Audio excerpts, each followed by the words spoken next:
తెలుసా నీకు? అయినా ఇలాంటి ముళ్ళకంప ఇంట్లో నువ్వెలా ఉండగలుగుతున్నావు అమ్మాయి? అర్థం కావట్లేదు. అయినా వచ్చిన మరుసటి రోజే వెళ్ళిపోయావు కదా! మీ ఇంట్లో వాళ్ళు గెంటేశారా? అందుకే నువ్వు వెళ్ళిపోయావా? మళ్ళీ ఇక్కడికి వచ్చేసావా?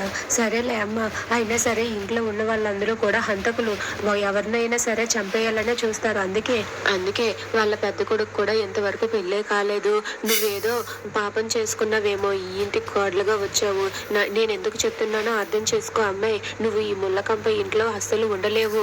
ముందు నువ్వు ఎంత తొందరగా వెళ్ళిపోతే అంత మంచిది అని చెప్పి అనసూయ మహాలక్ష్మితో చెబుతుంది. ఇక ఈ మాటలన్నీ కూడా అక్కడ ఉన్న నారాయణ విని ఒక్కసారిగా షాక్ అయిపోతాడు. ఏంటి, నా కోడలకు నువ్వు నూరు పోస్తావా అంటూ అనసూయ దగ్గరకు వచ్చి అనసూయని తిడుతూ ఉంటాడు. దాంతో అనసూయ అయితే అవును, మీ ఇంట్లో వాళ్ళందరూ కూడా దుర్మార్గులు అని చెప్పి అంటుంది.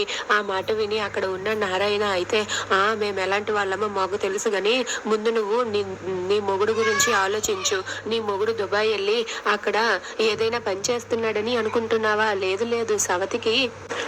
నీ సవతికి అక్కడ కాజు ఫ్రైలు ఖర్జూరాలు అందిస్తున్నాడు. కావాలంటే వెళ్ళి చూడు.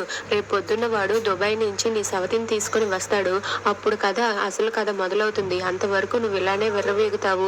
పక్కన ఇంకో రూమ్ కట్టి ఉంచు. అసలే దుబాయ్ నుండి వస్తుంది, నీకు తాట తీస్తుంది అని చెప్పి అంటూ ఉంటాడు. ఆ మాట వినగానే అనసూయ అయితే నీ నోటి నుండి మంచి మాటలే రావు కదరా, అయినా నీకు నా గురించి ఎందుకు అని చెప్పి అంటుంది. మరి నా కోడల గురించి నీకెందుకు? మర్యాదగా ఎక్కడి నుండి వెళ్తావా లేదా అని చెప్పి ఆ బండరాయి ఎత్తేస్తూ ఉంటాడు. దాంతో అక్కడ ఉన్న అనసూయ అయితే ఓరు బాబోయ్ అంటూ అక్కడి నుండి పరిగెత్తుకుని వెళ్ళిపోతుంది. ఇక ఇదంతా చూసి మహాలక్ష్మి అయితే అలా భయపడుతూ అక్కడే నిలబడి ఉంటుంది.